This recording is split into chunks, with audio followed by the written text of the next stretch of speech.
द्वन्द्वातीतं गगनसदृशं तत्त्वमस्याधिलक्ष्यम् एकं नित्यं विमलमचलं सर्वधी साक्षिभूतम् भावातीतं त्रिगुणरहितं सद्गुरुं तं Namami.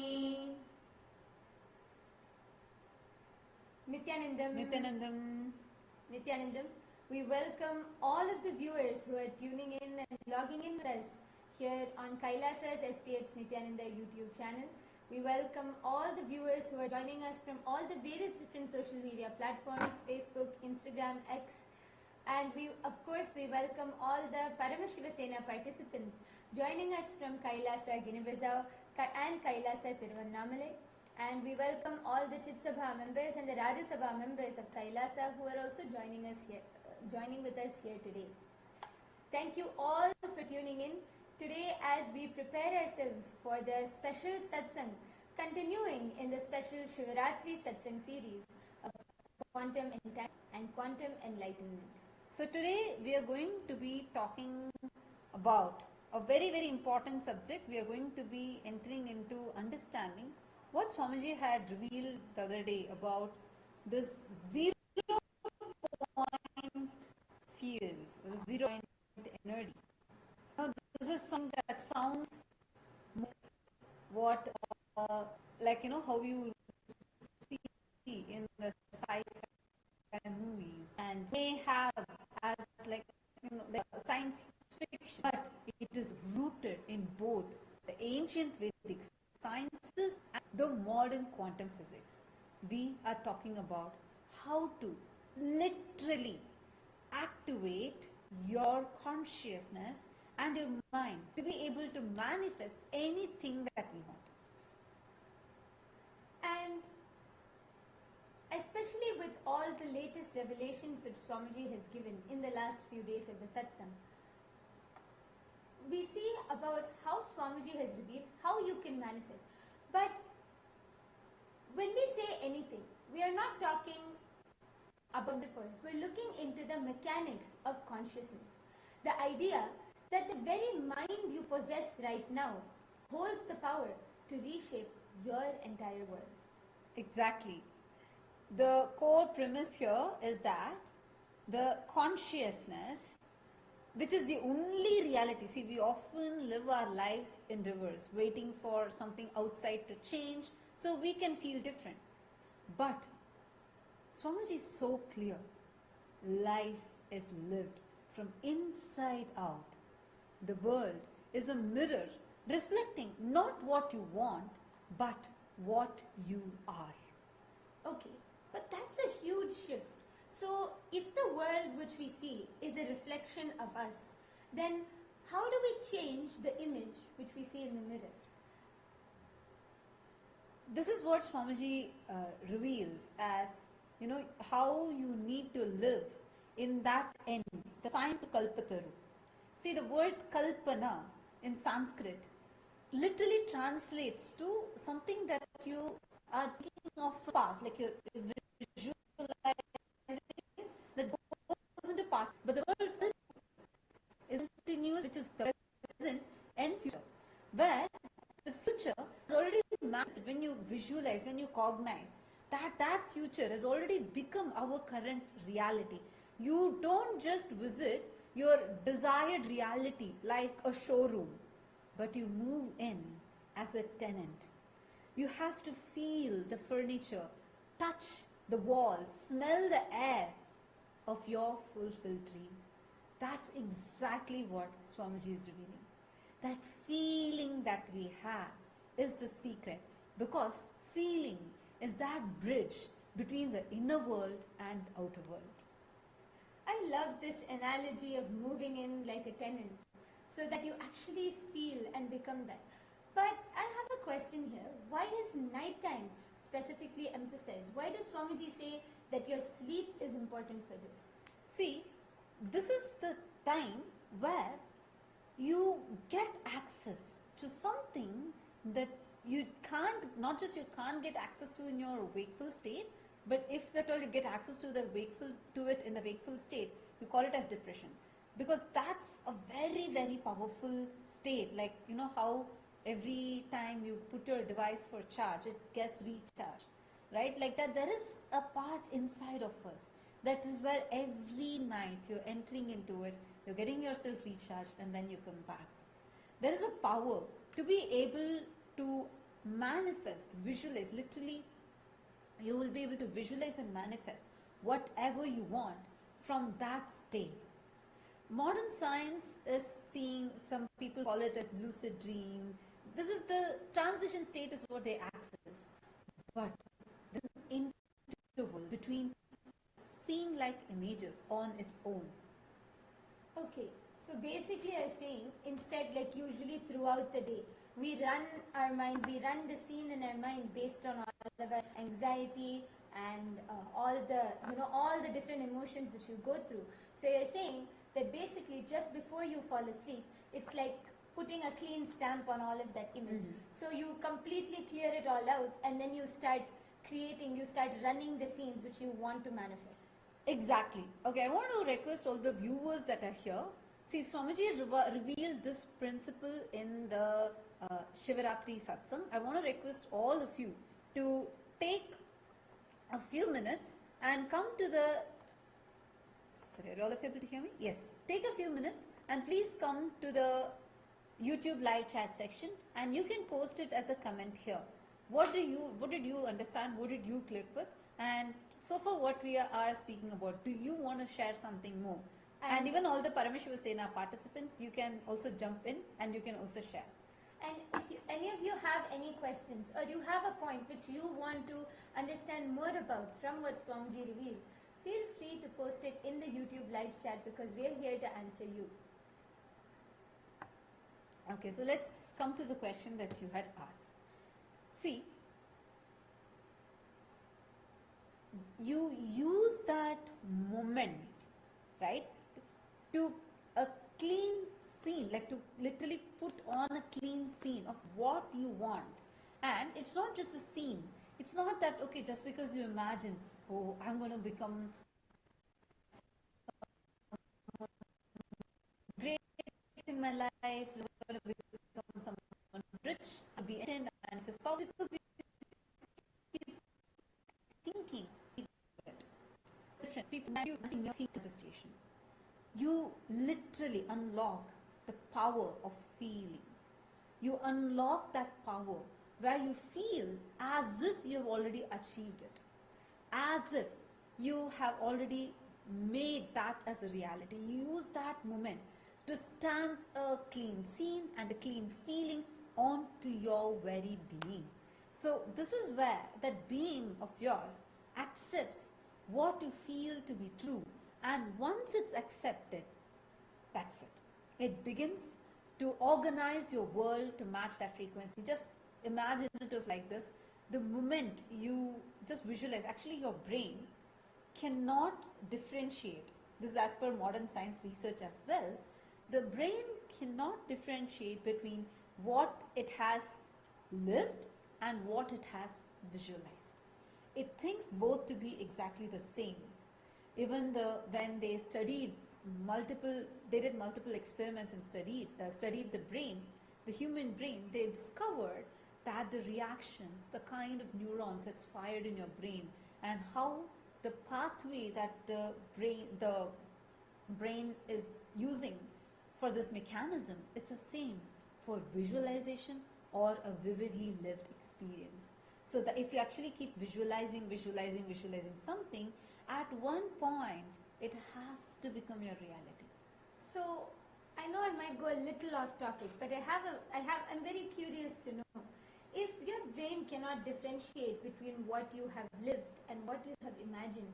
Now, for example, when you do something, right? Let's take when I brush my teeth every morning.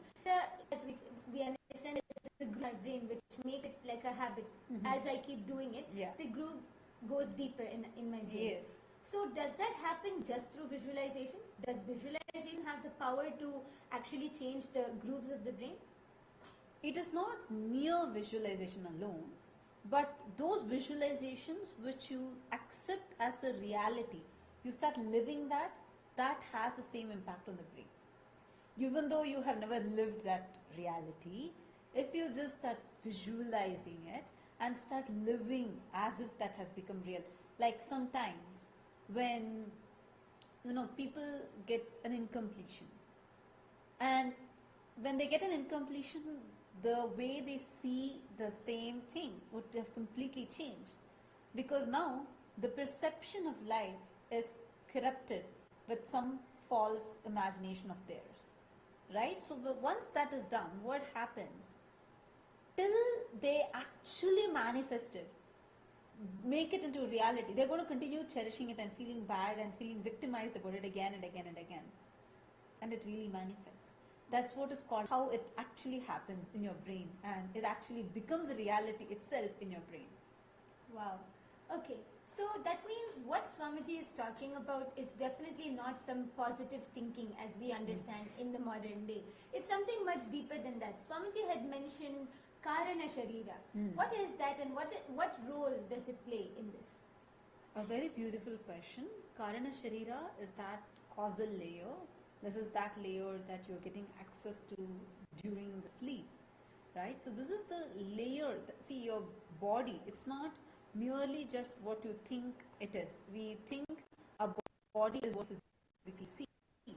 It's not alone that. In Sanatana Hindu Dharma, we have a clear description of 7 bodies. We have 7 shariras, 7 bodies. I'm not talking about individual bodies as an outside, as a gross body. The gross body manifestation is one that you see right now, right? Like what you have as a physical body. But apart from this physical body, there are multiple layers that are there for you. Like for example, you have the pranic layer, the prana sharira. Like this, there are different layers. The mental body, right? Manonmaya. Like this, every layer, there are different shariras that you totally have. Now, in this causal layer or the karana sharira, this is the layer where all the samskaras are stored in our system.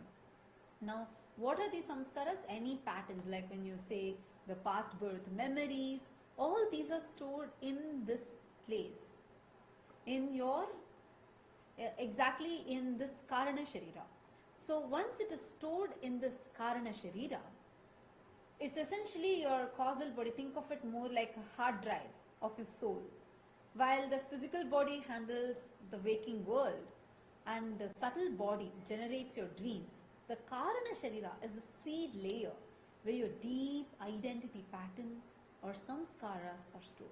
Every night when you go into the deep sleep, like the sushupti state, you return to this source layer literally for a back-end update. So it's like a system reboot. Yeah. So each time you reboot your system, you wipe it clean, reboot it, and then start again. Exactly. So this is what Swamiji says. It's like a cosmic farm. While your body is with the, like, in Mahashivaratri Satsang, Swamiji was describing how when you actually go to sleep, the glymphatic clearance to flush out the metabolic waste, and your body is getting restored, the rejuvenation happens in your body, the repairing happens in your body. Every night you go to sleep, this whole process is happening in your body physically. That same time, in your causal layer, the Karana Sharira is interfacing with the infinite field to recalibrate your consciousness for the next day. The breakthrough here is, you don't have to be a passive recipient of whatever karmic software is already there on that drive. This is what we are doing continuously. You're being a passive recipient of it. But you don't have to be a passive recipient. You can actually consciously intervene in this process. That conscious interference into this process can happen where you have the power to consciously rewrite that system. Wow. So now most people in the modern day focus on trying to fix their dream, which is their, like, literally their daily life. We try fixing everything externally, but actually in your sleep itself you can literally you can plan your whole next day, how you want it to go. You can Exactly. reset everything. That's Exactly. So it's like when most of the world is busy fixing their dream, as you said, but this is about you actually upgrading your conscious OS, your operating system. Like how you have a Mac or a Windows, that's the operating software. Like that, your being, your consciousness has an operating software. Upgrading that happens during this time. So this is like, there's a core difference between what the Western manifestation is. Like there are many people who have this concept, there are many Western philosophers who promote this concept of manifestation from the Western perspective, versus what is mentioned in the Vedic civilization. Yes, and I can see we have many people who are joining with us on YouTube. G. Sundaramaya Nithyanandam and Shubhratri Nithyanandam and Singh Pratap Singh Nithyanandam, Mayogamalar, Richard Aya Nithyanandam, Christian Baran, and Hinduism in France Nithyanandam, and someone named KCS. Are you able to hear us? And welcome to every one of you that are here with us. Ebinath Nithyanandam.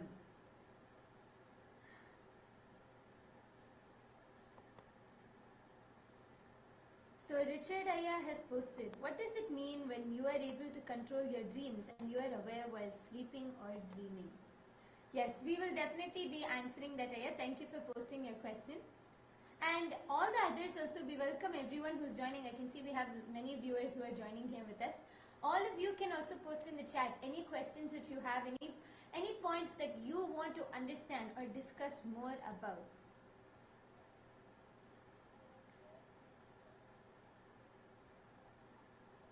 Because see, especially while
Nithyanandam. sorry for the technical glitch. Hope you're all able to hear and see us now.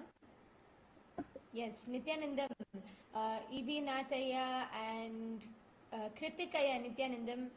Okay, Richard has posed a question. What does it mean when you are able to control your dreams and are aware while sleeping, dreaming? Okay, sure. So, yes, we can answer this question as well. I just wanted to confirm, hope all of you are able to hear us clearly. Please do let us know if you're able to hear us clearly. Okay. So, first thing, regarding this question about how are you going to be able to control. See, here the question is not about controlling your dreams or not, but being conscious, but being able to align the dream the way you want it to be.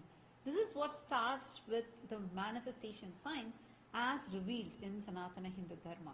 This is what actually makes the biggest difference between what the Western philosophers are saying versus what we have in Sanatana Hindu Dharma. So we are going to expand a little bit more about it. I request all of you to listen intensely. See, this, it's like a cosmic server farm, right? So every night when you're going into sleep, your body, the physical body, is going through its maintenance things. Here, you actually can consciously rewrite that OS of yours. We use sleep to discover the dreamer. In Vedic science, the science of Samadi. See, where West is saying, use your sleep to change your dream. Hindu Dharma says, use your sleep to discover the dreamer.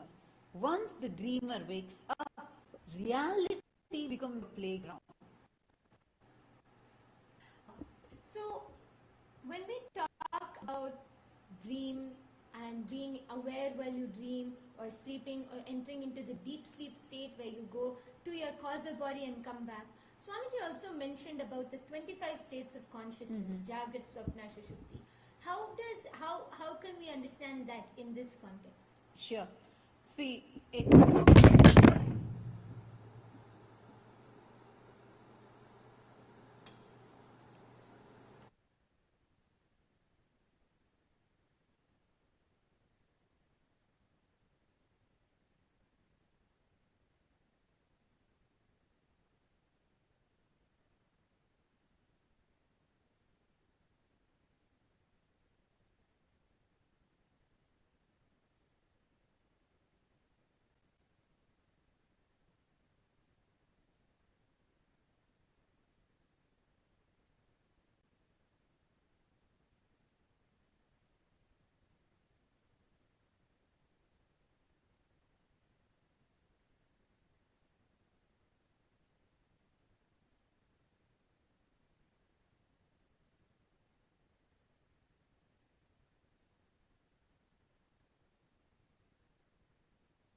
sorry for the technical glitch. Hope now all of you are able to see us and hear us.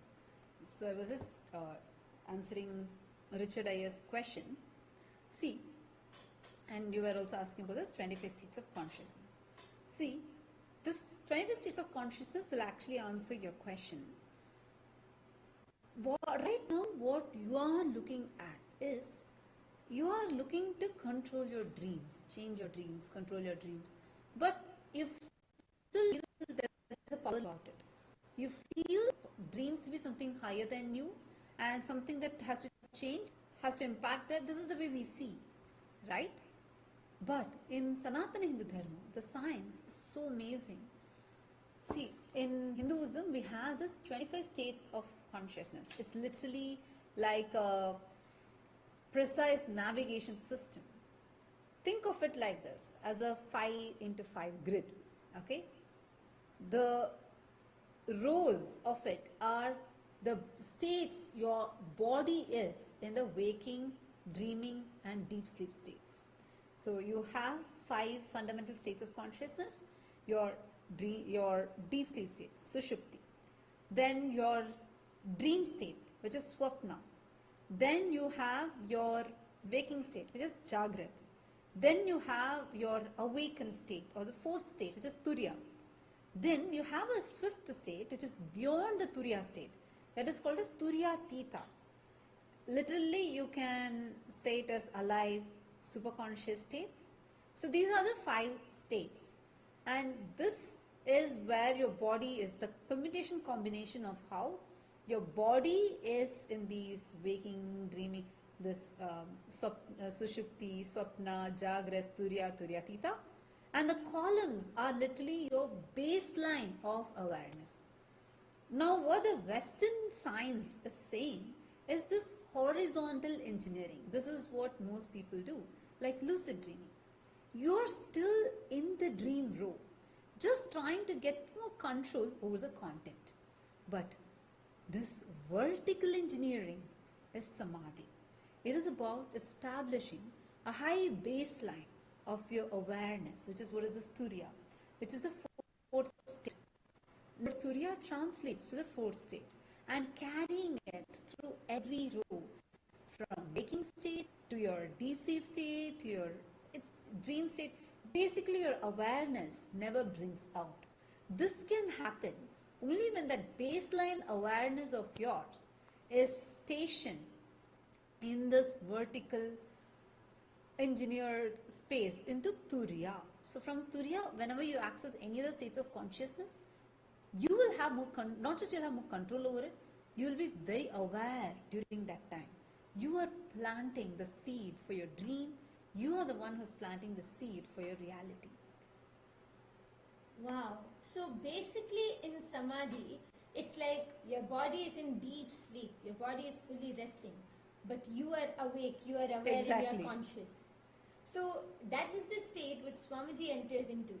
When Swamiji is that the state which Swamiji enters into. So it's not like we can say Swamiji is sleeping because sleep is unconsciousness. Yeah. But Swamiji is aware and performs all the actions and does everything through that space.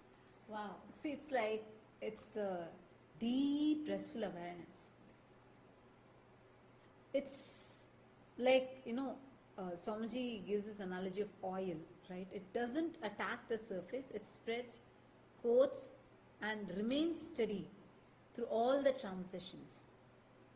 So now, when you go into that state, it is during this time that any reality you want, whatever you want to manifest, you can literally seed your reality. So let's be practical. Now this is wonderful, this is amazing. But practically, how do we actually hit this 0 point state? How do we, there are different Swamiji different exactness practice. How to remain in this space Samadhi without slipping back into our unconsciousness which we're so used to. That is why Swamiji is saying when you're conscious, start practicing Samadhi. Whenever you're conscious, just start. You're aware right now, don't bother. Like Swamiji gave this amazing technique. I really love this. Swamiji said, see, one, start living in that end. Start being in that end. Start manifesting that reality and feel it's already happened. While at the same time, you also start catching just this available time in your hands, which is today. You have your today available with you. See, if you say next 1 year, next 2 years, it's a time that your mind is still not able to comprehend. And the moment you think, oh, forever I need to be this perfect person, forever I need to be the one that, I'm dreaming of. The moment you have that thought, see how many statements are coming inside you, which mocks you, which says, no, you can't be this person. Exactly, that's why Swamiji says, Swamiji many times has given this example that whenever we declare, we will say, oh yes, from now I will be integrated, from now I will do yoga every day.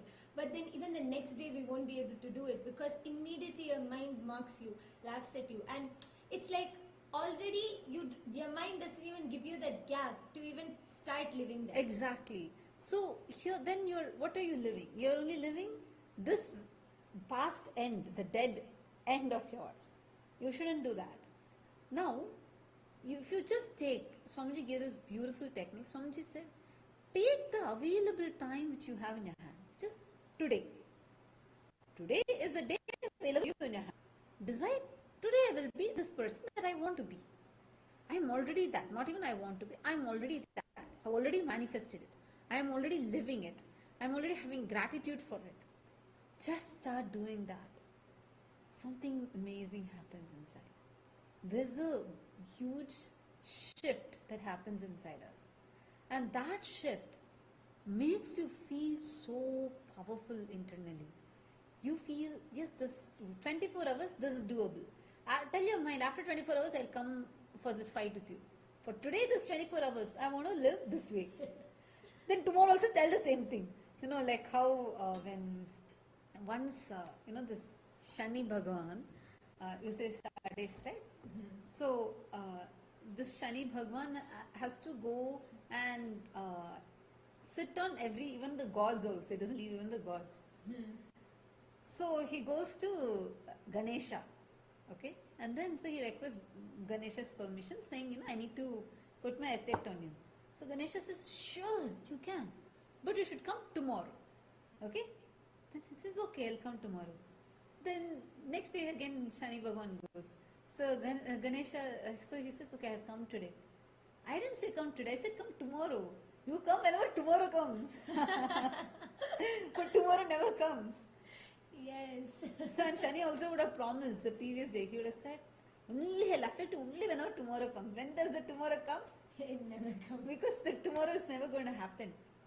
Tomorrow, even if tomorrow comes to you, it only comes to you as today. So, that's the way. You just decide, saying that I have this today in my hand. It's okay. My past is a dead past. The future is never going to come. Whatever comes is only going to come this way. Today. Okay. Let me handle today. Let me be that ultimate version of me today. Start with that. Then you will see, tell your mind, you want to mock me? Come tomorrow. So that tomorrow is never going to come. I understand. So just that shift was like such a deep click in me. So each time you just need to manifest for this today. Nithyanandam, Richard is saying wonderful explanation. Thank you. Yes, thank you. Yeah, glad that you're clicking with it. E.B. Nath has posted, do you know about meditation? Swamiji has given so many meditation techniques. So many. And meditation doesn't even require that always you should only do it with your eyes closed. Right now, as you're sitting, as you're listening, just bring your awareness. Observe everything around you, inside you, and just become an observer. And just start observing that observer. Try this. You would see how powerfully that will become a very powerful meditation in you. Observing the observer. Where even this observer that you are, you start even observing that. That leads you to Samadhi. So, hope all of you are clicking with it. Okay, so now coming back to your question, you're talking about the 0 point field. What is the 0 point field? See, in Sanatana Hindu Dharma, Ratri is mentioned as intensity. Darkness is one of the most ancient and a very powerful training ground to have. Usually we think like darkness means negativity. West has always portrayed dark means negative. But in Hinduism, they worship Mother Kali. Kali in the Durga Saptashati, it is described how when Devi Kali manifests, she comes when, especially in her form as Kalratri, when she comes, literally she comes with intense darkness. But that darkness is not bad. Arey, even before you saw light, the first thing you saw in your mother's womb was darkness. That's why darkness is so comforting. Every night you enter darkness. It is the Western connotations added to it which vilifies this darkness. See, let's understand about what is this 0 point state. Like if you see, Swamiji also told about this darkness practice, meditation. First thing you need to understand, this darkness is not negative. It's a fulfillment energy that existed even before birth. In Shiva Sutras, there's a very precise technique which says Paramashiva is instructing to penetrate darkness rather than fleeing from it. You sit in a pitch black room, your eyes open, and stop this inner TV of your thoughts. The goal is, if you can hold the same inner stillness, when you finally open your eyes to the world, you mastered the skill of switching off the mind on your command. Wow. It is in this type, see, when you access that Karana Sharira, and when that Karana Sharira is not having these samskaras, and when you are in that highest state of consciousness, like Swamiji accesses that 0-point field. Swamiji can access that inherent energy that's present around us at all times. Even what you think as zero energy things, Swamiji can access it and draw that energy from it. And being able to make us all, to receive that energy transmission. That's why you just go near Swamiji when you have Swamiji's darshan. Just going near Swamiji. See how your whole physiology changes. Yes. So it's like a very, very, very powerful method. This is also from Shiva Sutras that Swamiji had mentioned about. Wow. So this is one, the darkness practice. There was another technique also which Swamiji mentioned, like the breath gap. Maybe that seemed maybe a bit more easier for beginners who feel like, they can't, they're not able to control their mind. So could you expand a little more about that? That is where, in the Shiva Sutras, it's accessing that neutral zone. Swamiji had spoken about this long back in 2004. In that period, it's a 2004, 2005. Swamiji has given elaborate satsangs on just observing that unclutched state where the gap between your two thoughts, that gap, as it expands, you start manifesting more Samadhi in you. It's like a very powerful way how you can get access to that 0-point field just through this practice of unclutching.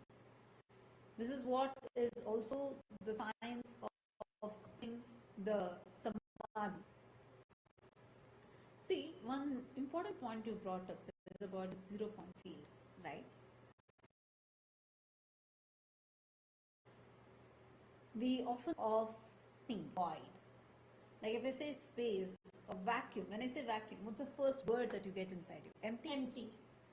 At least that's what we have been told in the Western science for a really long time. Am I right? Yes. But in Sanatana Hindu Dharma, do you remember what's the first verse of Ishavasya Upanishad? Yes. In the Ishavasya Upanishad, the first verse goes, Ishavasyam idagum nirvam yakincha jagatyan jagat tena tyaktena bhujita magridakasya siddham. So, what does the first word say? Ishavasyam idagum sarvam. What does it say? Literally it says, Ishavasyam idagum sarvam. Everything is made up of conscious, enveloped by consciousness. There is nothing where consciousness is not there. If consciousness is everywhere, how can something be empty? And it says how everything is energy. There is nothing that is not energy here. But scientists always thought you have this something called as a Kelvin scale. Okay, so if you go 0 Kelvin scale, they say that it's like absolute zero, means zero temperature is there. There is no heat. Then there is no energy in that particle. But Hinduism always has told that how energy is there everywhere. Everything we call as non-living, call as whether it's a rock or whether anything has some energy. I'm not only talking about the rock that's having the particular gravitational energy acting upon it. No. As an innate nature, even what we call as an empty vacuum has some energy in it. This energy, it's like, this is what recently the quantum physics has discovered. The void, the space is not empty, it is Purna. It is completion. Purnamada Purnamidam Purnat Purnamudachyate Purnasya Purnamadaya Purnameva Vasishyate. This, it's like a complete fullness. But isn't that such a paradox? How can nothing, yes, consciousness is everywhere, but at the end, how can nothing be full? It's such a paradox. See, think of it like a vacuum, right? In physics, this isn't just some empty space, it's like a field seething with virtual particles. It can pop in and out anywhere. Its existence trillions of times per second. And this is what is called as the 0 point field, which is the minimum non-zero energy that every quantum field possesses. Even at absolute 0 Kelvin scale, it's like an infinite ocean of oscillators, all humming at a base frequency. And this humming is also what Swamiji has mentioned before, the cosmic humming. Swamiji has mentioned it before, the nada. Yes, exactly. This is another tattva. See, like now what the science says, 0 point field is trending right now. I think this year it's picking up a lot, right? 0 point field. But we had discovered it and called, there's a whole detailed explanation far advanced than what the modern science is having, calling it as ZPF, like the 0 point field. That is what is called as the Nada Tattva. Science is calling now as ZPF. We call it as Nada Tattva. So this primordial cosmic sound, Anahata Dhvani, the uncreated sound, but it is there. What do we chant in the Manasa Puja? Anahatattva nirghanta vayutattvam exactly chachamaram. That Anahata Dhvani, that uncreated sound, is this 0 point field. That humming sound that is there constantly, literally it's like all the particles are humming. But that sound is not created sound. That is Anahata Dhvani. Okay, I want to request all the viewers that are there, what are the clicks you are having? Okay, I'm seeing some questions. Deepening has posted. How many people are there in Kailasa Nation? Kailasa Nation has so many people who already, the citizens of Kailasa, who already are living in multiple different Kailasas. Thousands are there. And we also have e-citizens who are living as part of Kailasa. So I also want to welcome you also. You can come and join in Kailasa. The doors of Kailasa are wide open for you. Could you also let us know where are you from? All the viewers, take a few minutes and please post here in the chat. What are the clicks you are having? Even all the Paramashiva Sena participants from Kailasa, Tiruvannamalai, Kailasa, Guinea-Bissau, all of you can also come to the YouTube live chat in Kailasa's SPH Nithyananda YouTube channel, and you can directly come there and post your questions, doubts, anything which you want to share.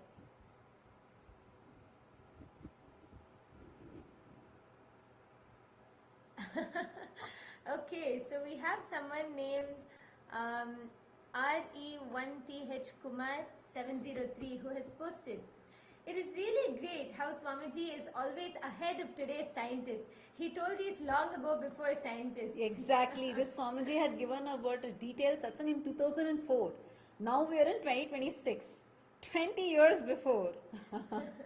At least the recorded version is 20 years before. I think surely much before Swamiji has revealed this. Preeti Sengundar has posted, I have a headache after meditation. Why is it so? That means you are trying to force yourself into meditation. Which meditation are you doing? Actually, there are guided meditations from Swamiji. I suggest you to try those. Because Swamiji in every meditation tells, see, usually when we think of meditation, we think to focus, concentrate, stress, and you're actually creating an opposite effect. So that's why you have a headache. No, you shouldn't be having a headache after meditation. So then that's not the right meditation what you're doing. Which one are you doing? Jnana Pratyaksha Ayya Nithyanandam, thank you for tuning in. Ibinath Ayya, you're from Tamil Nadu. Which place in Tamil Nadu, Ayya? UT Cart also has posted, you're also asking for Tamil. கண்டிப்பாக நாங்கள் தமிழையும் பேசுகிறோம். இன்றைக்கி வந்து English சத்சங்கிறதுனால நாங்கள் இங்கிலீஷில் சொல்கிறோங்க ஐயா. இந்த பரமசிவசேனா அப்படிங்கிற இந்த ப்ரோக்ராம் வந்து தமிழ்லையும் நடக்கிறது, இங்கிலீஷ் அண்ட் தமிழ் ரெண்டுலையுமே நடக்கிறது. அதனால் நீங்கள் கைலாசா இந்த அண்ட் இப்போ சீரீஸ் ஆரம்பிக்க போகுது. அப்போ கண்டிப்பாக நாங்கள் தமிழில் தான் பேசுவோம். UTCAR has posted how to reach Kailasa from Australia. To reach Kailasa from Australia, actually Kailasa is very near to Australia. The main Kailasa is very near to Australia. And to reach there, you first need to sign up, become a Kailasavasi, get trained into the lifestyle. Then we have our own private airlines that we have, and through that you will be taken and you'll be able to reach our sovereign land. Okay, okay, I see many comments coming. Ebinath has posted, yes, really Swamiji is a genius. Okay, my name is Revant and I want to say it's great what you both are doing, especially brings Swamiji's words to a larger audience. Okay, see, definitely you can post more questions that you have, because this is what Swamiji has been revealing all these days, and now just now the modern science is catching up to it. Unfortunately, we don't understand when just our Hinduism is telling, right? Like, because one, colonization and persecution, what the Hindu Holocaust we have been through, I understand, but what we are going through, the colonialism is not gone, it's still there. You see, we constantly, the Hindu Gurus are demonized, they're abused, attacked. So we never value their words, we don't listen. Only when modern science is saying something, that also in a very preliminary level, we're like, oh, this is what Swamiji said 20 years back. So you can post your questions and we'll definitely be able to answer. That's why even like when Swamiji first in 2018 debunked this whole ecosystem, Swamiji said how this is not the right equation. Then all the media houses, newspapers, everyone came together and trolled Swamiji. Yet just in 2022, there were 3 scientists who got a Nobel Prize for debunking this whole theory. So science is yet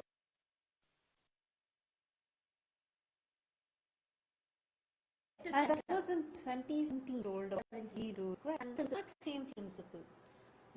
In 2022, October 2022, that's like how many years gap?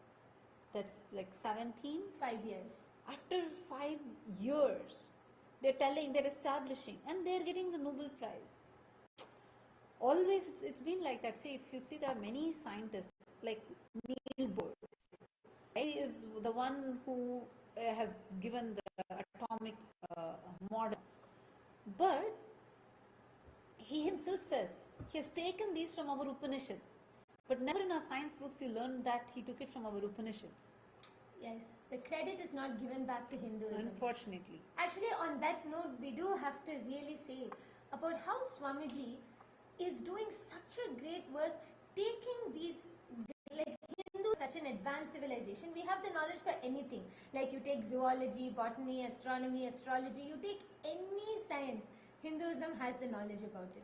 Swamiji is taking that to an international scale, and really like taking that to an international scale and giving Hinduism the credit that it really deserves. That's why Swamiji said, no, I am here to revive all the lost legitimacy back to Sanatana Hindu Dharma.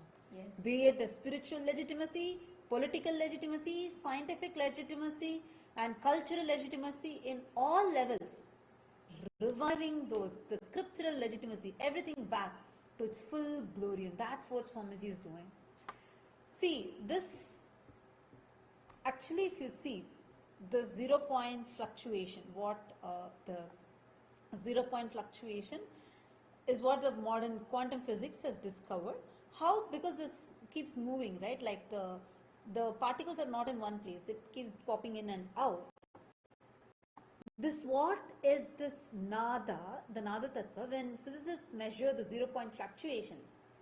Swamiji is saying how they're actually measuring that rhythm of Shiva Tandava, the Damaru, that Nataraja who's dancing in the Chidambara. What is Chidambara? Space. Nataraja is dancing in Chidambara, like continuously playing his Damaru. And the Damaru, that sound, generated this cosmos. Everything is filled at that sound. That is where the nada started.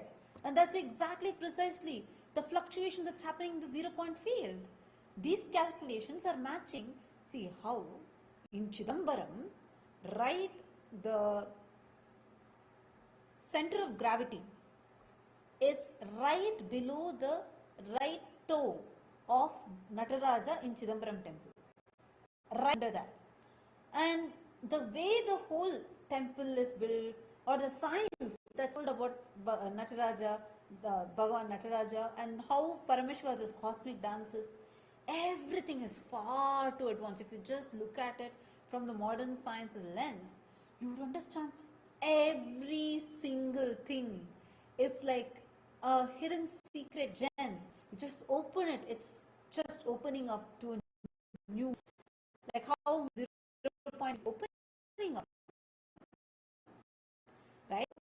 This beats and destroys these virtual particles. Wow. So, is there actual proof of this in the hard science world nowadays, in the modern world? Is there actual proof of this? What I'm sharing now, what yes, about Damaru. Yes. Yes, it is there. This is what is called the Casimir effect. If you remember, this is what Swamiji was revealing about in the Mahashivaratri Satsang, about the Casimir effect.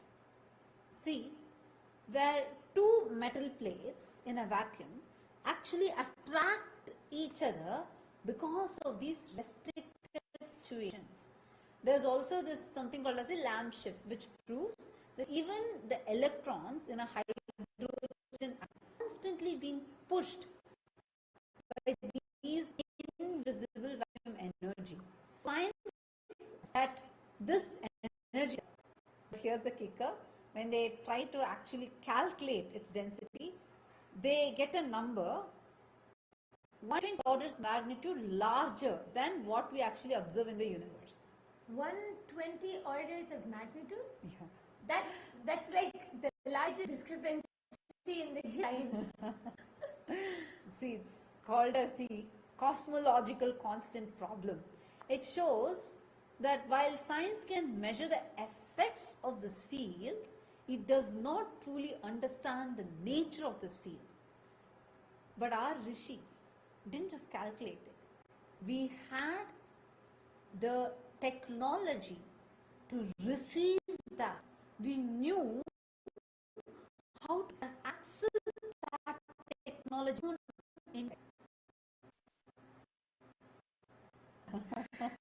Just trying to actually think and see how, like, what Swamiji has revealed, each and every single aspect. It's like not just science has not yet caught up to it. It's so much more than what we can even understand. There's True. like so much more depth into it. Okay, see more questions. Preeti Singundar has posted, what are those 25 levels of consciousness?